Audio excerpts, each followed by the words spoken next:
반갑습니다. 소리가 너무 커서 조금만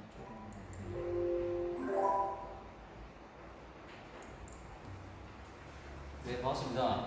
오늘은 기존에 우리가 수업 때 다뤘던 선박 조종 내용에 이제 이어서 킥이라는 현상, 그 다음에 선미킥이라는 현상을 배우면서 그 다음에 선박의 경사, 그리고 이런 내용들을 통해서 우리가 조금 알고 있어야 할 선박의 조종상의 필요한 사항을 한번 배워보겠습니다.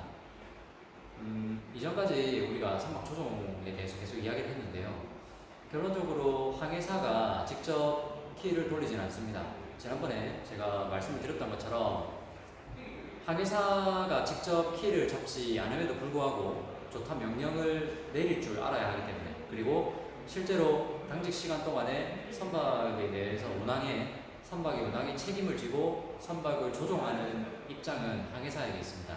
그렇기 때문에 우리는 조타 명령뿐만 아니라 실제 선박에서 일어나는, 우리가 자동차를 운전할 때도 핸들을 얼마나 꺾으면 내가 회전을 할 수 있다, 또는 속도를 어느 정도 해야 안전하다 하는 부분에 대해서 인지하고 운전자가 운전을 하는 것처럼, 마찬가지로 비행기 기장, 부기장이 이 정도 이상 속력이 되어야 이륙할 수 있다, 또는 착륙할 때는 속력을 얼마로 줄이고 그 다음에 양 날개에 있는 플랩을 얼마나 각도를 조절을 해야 내가 육지로 착륙할 수 있는 각도를 만들 수 있다 라는 부분을 인지를 하는 것처럼, 마찬가지로 선박에서도 항해사는 물 위에 떠 있습니다.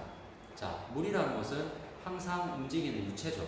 자, 그렇기 때문에 물이라는 아주 유동적인 변화의 흐름이 큰 곳에서 운항을 하는 선박이기 때문에, 실제 선박이 운항을 할 때 미세한 변화 또는 그 변화에 인해서 발생하는 결과에 대해서도 알고 있어야 됩니다.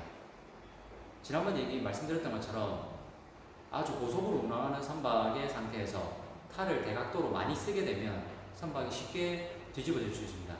그런 문제들을, 일련의 문제들을 봤을 때 항해사가 조종에 대한 부분을 명확하게 인지를 하지 못하고 있으면 사고가 유발될 수 있습니다. 자, 우리가 사고가 안 나기 위해서 공부를 하는 건 아니지만 모든 측면에 대해서는 고려를 할 수 있는 이 스펙트럼을 갖고 있어야 됩니다. 쉽게 얘기하면 이렇습니다. 해사고등학교에서 항해 전공 또는 기관 전공에 대해서만 배우면 되는데 왜 국어, 영어, 수학을 많이 해야 됩니까? 라고 물어보게 되면, 우리는 직업인으로서 항해사, 기관사 이전에 그 나이대에 맞는 상식적인 수준, 그 다음에 사회 구성원으로서 살아갈 수 있는데 필요한 전반적인 베이스를 갖고 있어야 됩니다. 여러분들 지금은 친구랑 교실에서 나중에 학교 오게 되면 막 욕하고 농담하는 것들이 웃기고 자연스럽지만, 어느 누구도 사회 나가서 회사나 직장에서 막역한 사회를 하더라도 학교 때처럼 하진 않습니다. 왜냐하면 그때 맞는 분위기나 상식적인 수준이 있다는 거죠. 자, 그래서 저는 여러분들한테 부탁을 드리고 싶은 게, 학교에서 배우는 공부는 정말 최소한의 공부입니다. 고등학교 때 공부를 최소한의 공부이기 때문에 이 정도는 꼭 하고 사회로 나가야 된다는 기준이 우리가 합의가 되어 있는 겁니다.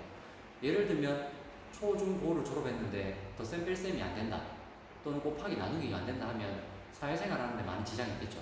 자, 그런 것처럼 학교 생활을 하면서 우리가 배우는 보통교과, 전문교과에서의 수준들은 최소한의 기준입니다. 이것들을 꼭 알고 나가야 된다, 또는 저는 여러분들이 알고 나갈 거라고 믿고 수업을 하고 여러분들도 그렇게 졸업을 합니다.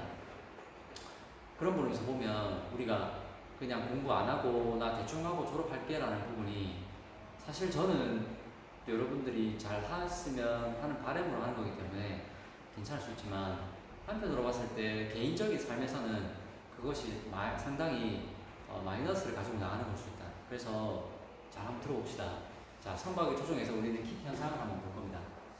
자, 킥 현상이라 하는 것은 무엇입니까? 자, 편출 선미라고 하는데, 결국에 우리가 선박이 이렇게 구성이 되어 있으면 타가 이렇게 작용을 하겠죠. 타가 작용을 하면 이제 선박은 앞으로 나아가고 있고, 그 다음에 실제로 물의 흐름은 뒤쪽으로 흐르고 있습니다. 맞죠? 자, 뒤쪽으로 물이 흐르고 있기 때문에 물이 여기 탑판에 부딪힐 겁니다. 자, 여기서 질문. 여러분들 제가 한번 질문해 볼게요. 우리 탑판에 대해서 배웠는데 타에 작용하는 압력에 대해서 배웠죠. 자, 타가 이렇게 구성이 되어 있다고 합시다. 이게 타 면적인데, 타 면적에 작용하는 세 가지 힘이 있었거든요. 자, 이 세 가지 힘이 어떻게 있었을까요?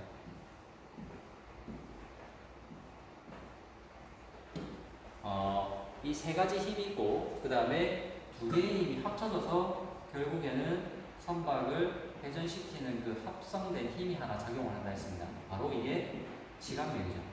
노멀 프레셔, 그 다음에 드래그 프레셔, 그 다음에 리프트 프레셔가 있습니다. 이게 양력이고 항력, 지각력이 되겠습니다. 자, 우리는 타에 대해서 이야기할 때 세 가지 힘에 대해서 이야기했는데, 자, 그렇게 되면 선박이 앞으로 가는 동안 물은 앞에서 뒤로 흐르면서 탑판을 치게 될 겁니다. 치게 되면 이 상태에서 하게 선미부와 선수부가 있을 때 물이 치게 되면 선미는 어디에서 어디로 밀릴까요? 자, 1번 포트에서 스타보드로 밀린다. 2번 스타보드에서 포트로 밀리게 된다. 1번 선수는 포트에서 스타보드로, 선수는 스타보드에서 포트로. 여러분들이 생각하시기에는 각각 선수와 선미가 어디로 밀리겠습니까? 자, 이 두 가지 경우에 선수와 선미만 놓고 봤을 때 선수와 선미가 각각 어디에서 어디로 밀리게 된다라는 것을 여러분들은 생각을 하실 수 있을 겁니다. 이 정도 이제 제가 이 정도 전달했기 때문에.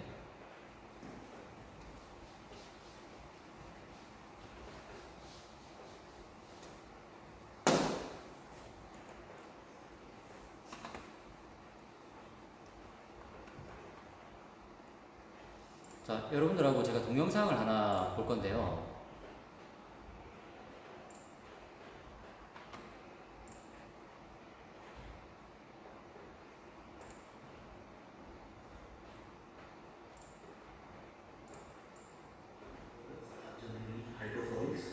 Which are pivoted on vertical axis. They are located normally at the stern behind the propeller to steer the ship and help in its maneuvering. The world's oldest depiction of a ship's rudder. There are three main types of rudders at the top of the rudder.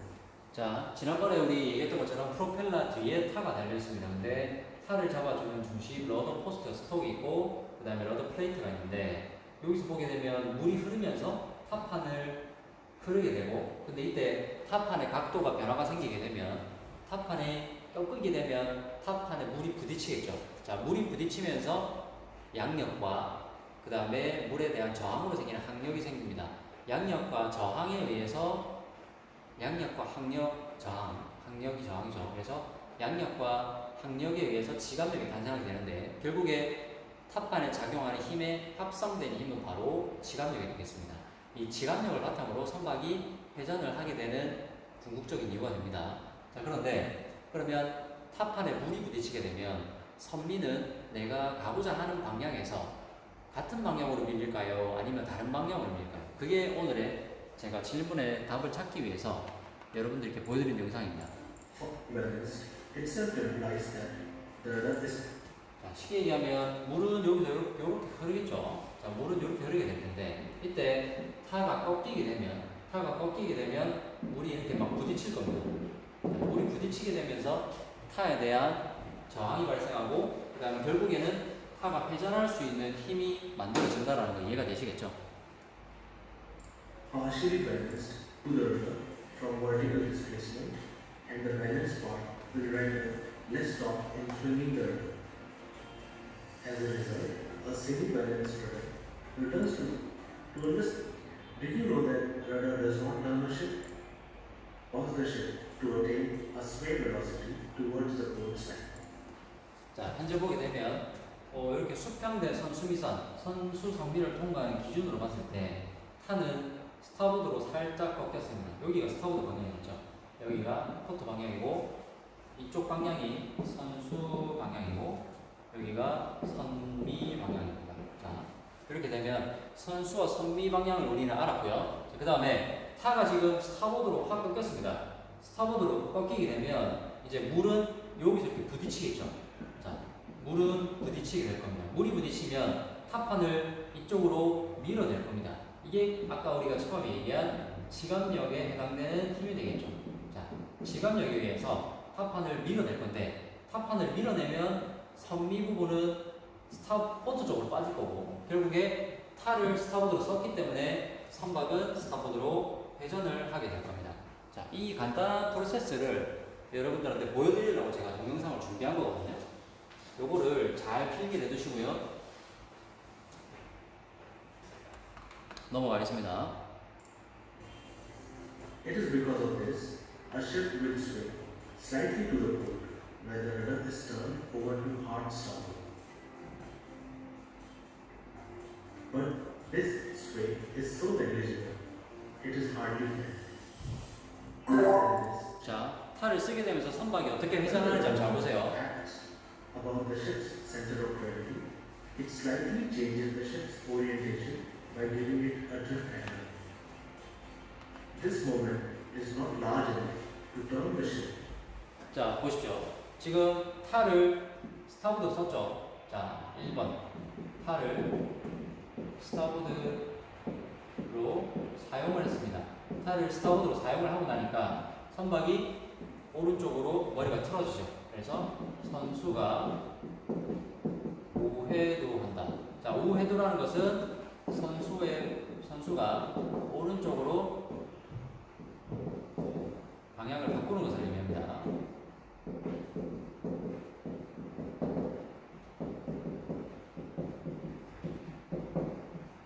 자, 탈을 스타보드로 쓰면 탈을 스타보드로 썼기 때문에 이때 힘이 작용을 하게 되고 선미를 왼쪽으로 밀어버립니다. 선미를 밀기 때문에 선수가 오른쪽으로 돌아가면서 선박이 궁극적으로 원하는 스타보드로 회도가 발생하게 된다 하는 점을 그림으로 보여드렸습니다. 제가 이해가 너무 잘 됐는데 자꾸 보여드리는 걸 수도 있거든요. 근데 이해가 안 되는 사람이 있을까봐. To require anything. But all the designer has to do is make sure that the rudder movement is enough to introduce a slight drift angle into the ship's movement. The ship with the drift angle is now moving along the initial direction. But this is not pure surge anymore. In sway, which is transverse direction. Thus, it is evident that by introducing a drift angle, thus 자, 여기서 아주 중요한 개념을 이야기하고 있는데요. 스웨이라는 것은 밀리는 것을 의미합니다. 밀리는 것을 의미하고 서지라는 것은 밀어내는 것입니다. 자, 여기 무슨 얘기냐면 타의 그 양력에 의해 발생된 시간력이 선미를 밀어내게 되면서 선체에 받는 압력 자체는 이 방향에서 봤을 때는 선체를 밀어내게 되는 힘으로 작용한다는 겁니다. 자, 여기서는 선체를 밀어내는 힘에 의해 선체가 밀리게 됩니다. 자, 그렇게 되면 밀리기 때문에 어쩔 수 없이 선수는 물을 밀어내면서 꺾이게 되는 것이죠. 자, 이 흐름만 잘 보시면 딱히 선박의 회두작용이 어떻게 일어나는지 어렵진 않을 것입니다. it is evident that by introducing a drift angle, the rudder has introduced small surge velocity to the ship. 자, What 이제 comes after this is what makes the ship. 자, 보신 것처럼 선박이 이렇게 회두를 이 방향으로 이렇게 회두를 하게 되면 이때 타가 꺾인 방향이 물속에서 어디에 있을 것이다 라는 것을 여러분들이 이제 생각할 수 있겠죠. 자, 이 방향에서는 선박이 지금 이쪽에 봤을 때 스타보드로 지금 회전을 하고 있죠. 말 그대로 오른쪽으로 지금 탈을 썼기 때문에 오른쪽으로 이렇게 돌아가는 형상이 될 수 있습니다. 그렇기 때문에 이때 수중에서 타의 방향과 조타수가 탈을 어떻게 쓰는지 이 정도는 이제 항해사로서 예상을 할 수 있을 겁니다. Ship turn. To understand the mystery behind turning of ship, let's not focus on the surge velocity here. The prime focus should be on the sway component.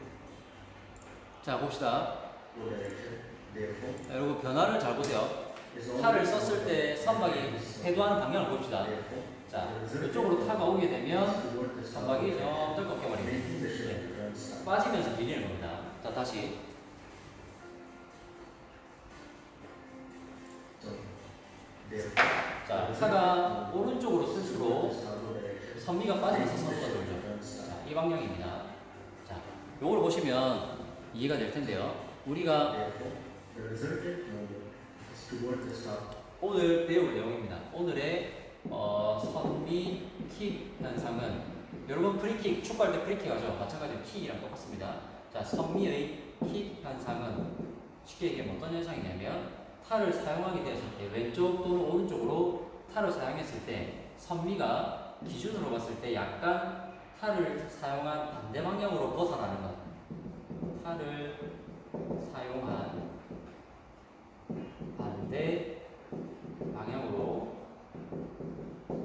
반대 방향으로 밀리게 되는 것. 밀리게 되는 현상을 바로 선미킥 현상이라고 합니다. 자, 선미킥 현상을 일으키는 궁극적인 것은 바로 타판에 미치는 세 가지 압력 또는 힘에 의해서 바로 이런 현상이 일어나고 선수가 해도하게 된다 하는 거 잘 알아두시기 바랍니다. 자, 어렵진 않을 겁니다. 지금 하는 내용이 전혀 어렵지 않고 그냥 원리에 대해서만 잘 이해를 하시면. 자, 그래서 제가 이해를 돕기 위해서 킥 현상에 대한 영상을 준비했고요. 자, 보게 되겠습니다. 지금부터 필기 좀 잘하세요.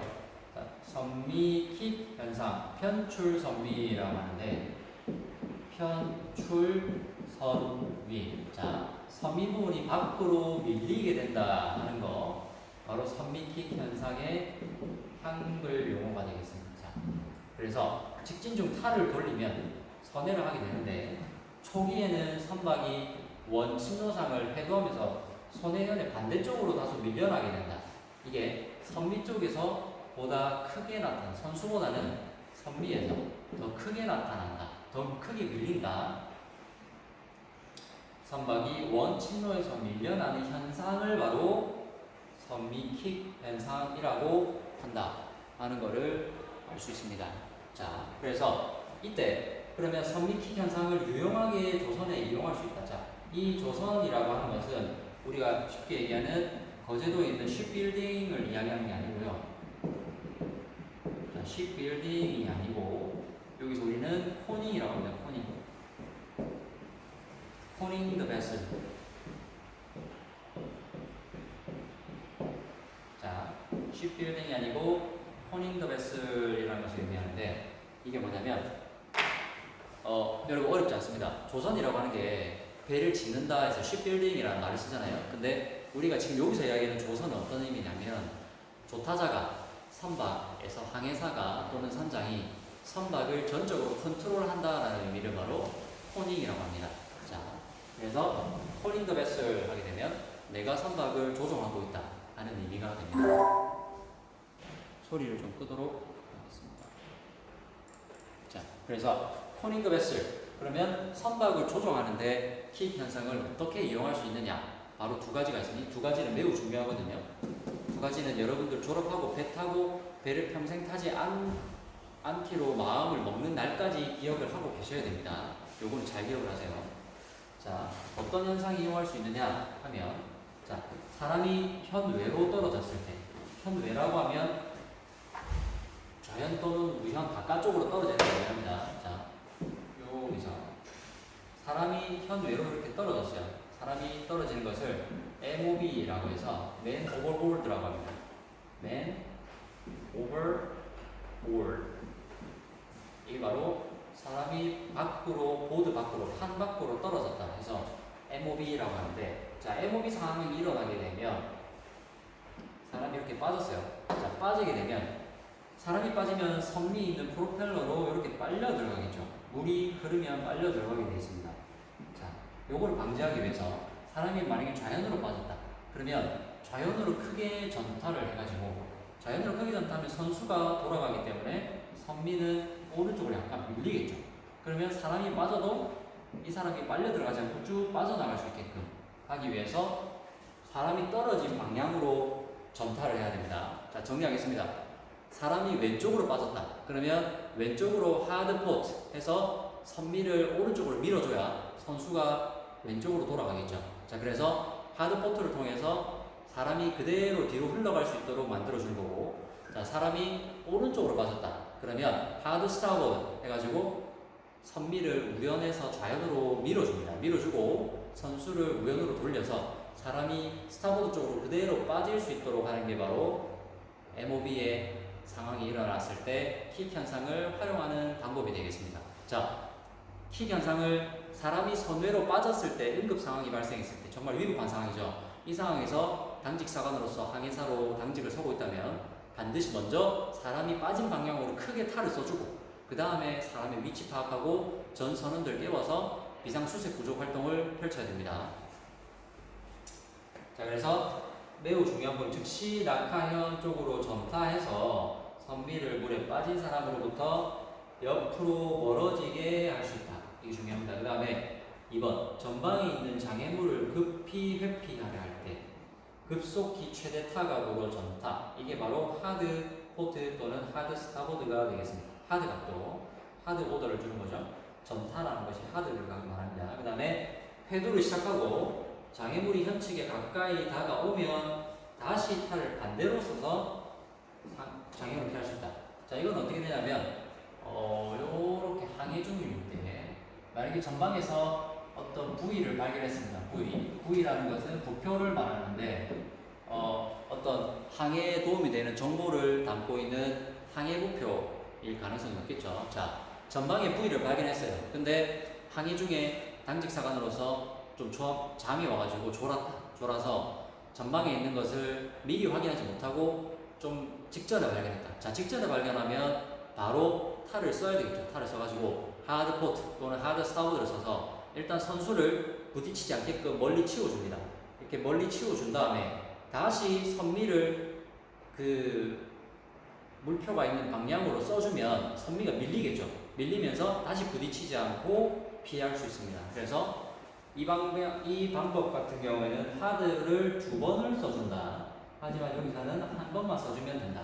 그래서 가까이 다가오면 다시 탈을 반대로 전타한다. 그래서 전타를 한 번, 2번을 하게 되는 게 킥 현상을 활용한 전방에 있는 물표를 회피하는 방법이 되겠습니다. 여기는 전타를 한 번 해가지고 물표를 회피하는 방법이 되고요. 여기 2번이 되겠습니다. 자, 여러분 지금까지 한 내용은 타에 미치는 힘 3가지에 의해서 발생하는 선미킥 현상. 선미킥 현상은 편출 선미라고 하는데 사람을 구하거나 또는 실제 선수 전방에 놓인 물표를 피하는데 활용이 되는 방법이다. 따라서 이 2가지 방법을 활용을 하게 되면 실제로 조선자로서 당직 사관으로서 선박의 위험 상황을 회피할 수 있는 좋은 기동 방법이 된다. 자, 그 동기가 해군에 있는데 해군에서는 작전을 할 때 편대로 활동을 합니다. 편대라는 것은 편대장이 대위 또는 소령인데 편대장이 타고 있는 고속정이 앞에 있고 양쪽에는 편대원들이 타고 있는 2호정, 3호정 이렇게 해서 편대라는 것은 2척 이상이 함께 항해할 때 편대를 이뤄서 항해한다고 합니다. 뭐 이순신 장군이 하셨던 하깃진처럼 2척 이상이 하게 되면 편대라고 하는데 이렇게 고속정 같은 경우는 상당히 조종성이 좋습니다. 30노트, 40노트를 나가는데도 회피 기동을 해가지고 피할 수 있는데 방금 이야기한 그 회피 기동이라는 것이 전방에 있는 예를 들면 뭐 적군의 군함이 나타났을 때 처음에는 발포를 하지 않으면 차단 기동을 통해서 상대 선박이 더 이상 위협적으로 접근하지 못하도록 뒤를 진로를 막습니다. 진로를 막다가 만약에 충돌의 위험이 다가오게 되면 회피 기동을 해야 되겠죠. 피해야 되겠죠. 자, 그럴 때 또는 적군의 함포가 날아와서 피해야 될 때 회피 기동을 할 때도 이런 킥 현상을 자주 사용을 한다고 합니다.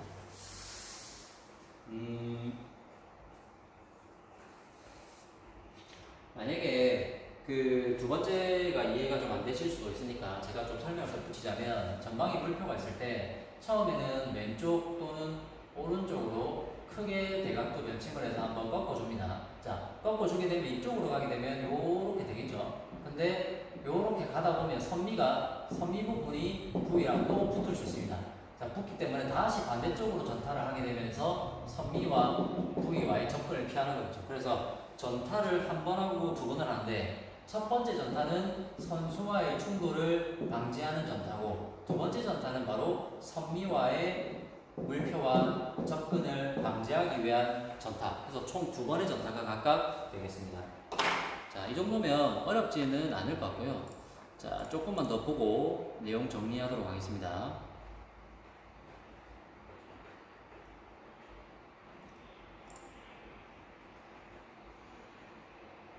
자, 그래서 선박의 경사라는 걸 배울 텐데요. 자, 여러분들 제가 한번 질문해 보겠습니다. 여러분들 생각하시기에 처음에 제가 선박이 고속으로 항해 중인데 책을 보신 분들도 있겠지만 보신 분들은 보고 생각하셔도 됩니다.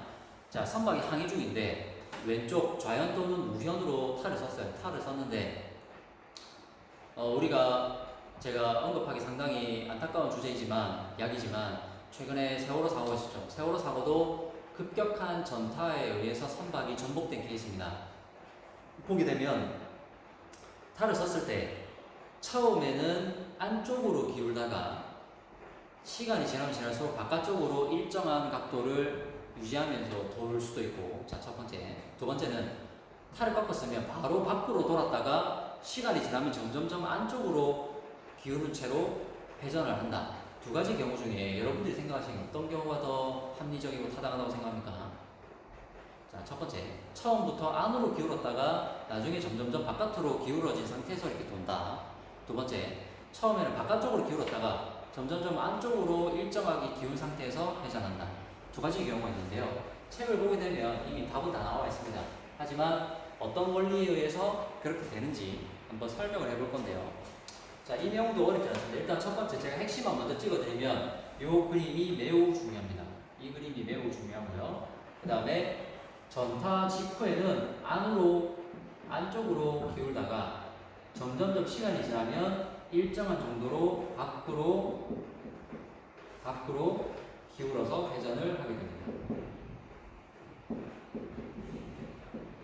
자, 우리는 요거 두 개만 기억합시다. 처음에는 안쪽으로 살짝 기울어서 선박이 회전하다가 시간이 조금씩 지나면 바깥쪽으로 기울은 채로 회전을 하게 됩니다. 자, 오늘 여기까지만 하고 마칠 겁니다. 조금만 집중하세요. 175페이지입니다. 자, 탈을 돌린 직후에는 타력에 의해서 짧은 순간 안으로 경사하게 된다. 자, 타력이 왜 그러냐면 타력이라는 것은 저항 또는 힘을 말하는데, 자, 물에서 보게 되면 선박은 요렇게 잠겨 있고 프로펠러와 타가 있죠. 근데 타판이 미치는 힘이 위가 아니라 아래쪽에 있습니다. 그래서 말 그대로 밀어내는 힘이 작용하겠죠. 밀어내는 힘이 작용하다 보니까 선박이 살짝 안으로 기웁니다. 하지만 결국에는 이 힘보다 나중에는 원심력이 훨씬 더 커지기 때문에 결국에는 바깥쪽으로 배가 약간 기울어진 상태에서 회전을 하게 된다라는 게 바로 원리가 되겠습니다. 처음에는 타력이 크고 나중에 갈수록 원심력이 커지기 때문에 선박의 경사 정도가 내방 경사에서 외방 경사로 바뀌게 되면서 회전을 하게 된다 하는 점. 그래서 나중에는 원심력이 점점 커지기 때문에 내방 경사에서 외방 경사로 바뀌게 된다. 자, 그다음에 외방 경사 결국에는 정상선에 일정한 각속도를 가지고 일정한 각속도를 가지고 선박이 뱅뱅 돌게 되면 이때 회전을 하게 되면 이때는 약간 밖으로 기울어진 상태에서 선박이 회전을 하게 된다 하는 점입니다. 그래서 외방 경사는 지속 시간이 짧고 처음에만 한다 했죠. 그다음 경사 각도가 적지만 외방 경사는 시간이 길고 각도가 크다. 따라서 무게중심이 매우 낮은 고속정의 경우, 해군의 고속정을 말합니다. 초기 및 말기 동일하게 내방 경사가 일으키긴 한다. 이건 참고로 해두시고요. 고속정 같은 경우에는 배가 작기 때문에 그렇지만 저희가 실제 졸업하고 승선하는 대형 상선 같은 경우에는 처음에는 내방 경사로 안으로 살짝 기울었다가 나중에는 결국에 밖으로 조금씩 기울어진 상태에서 회전을 하게 된다 하는 점을 말씀을 드렸습니다. 자, 그래프를 볼게요. 자, 시간이 점점점 흐르면 흐를수록 경사 각도가 밖으로 기우냐 안으로 기우느냐 이건데요. 외방과 내방. 그래서 처음에는 안으로 살짝 기울었다가 시간이 지날수록 밖으로 기울다가 나중에는 어느 정도 일정하게 경사하게 된다 하는 겁니다. 요거 그래프 완전 잘 머리에 넣어두시기 바랍니다. 이거 내용도 잘 넣어두세요. 자, 여러분, 제가 오늘은 타에 대한 기본적인 원리와 그 다음에 타의 원리에 의해서 발생하는 선박의 편출 선미, 선박의 선미킥 현상에 대해서도 이야기를 했습니다. 선미킥 현상의 활용 방법 두 가지, 그 다음에 내방 경사와 외방 경사에 대한 설명도 했거든요. 이것들을 머릿속에 잘 넣어두시고 오늘의 과제는 한 가지입니다. 오늘의 과제는 여러분 빈노트에다가 요걸 이쁘게 그리셔가지고 사진으로 찍으신 다음에 댓글로 남겨주시면 제가 출석 인정 과제로 하도록 하겠습니다.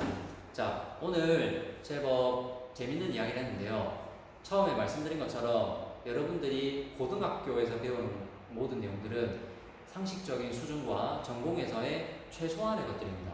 이 정도는 알고 나가야 나중에 사회에서도 전공자로서 역할을 할 수 있다. 그렇기 때문에 제 말을 너무 가볍게 여기지 마시고 국영수, 그 다음에 기본적인 보통교과에 대한 중요성도 인식을 하셔야 여러분들이 사회 구성원으로서 역할을 하는데 어려움이 없다 하는 점을 인식하시고, 나중에 마음이 바뀌어서 새롭게 공부를 더 하고 싶다 하는 마음이 들었을 때도 무리 없게 새로 스타트할 수 있는 바탕을 형성할 수 있기 때문에 여러분들 잘 인식하시고 공부를 하시는데 게으름이 없도록 하셨으면 좋겠습니다. 저도 부산의 사고 출신으로서 공부하는데 어려움이 있었지만 결론적으로 마음을 먹고 하면 누구나 할 수 있습니다. 여러분들 아마 더 잘 할 수 있을 겁니다. 오늘 내용 좀 숙지 잘 하시고 고생 많으셨습니다.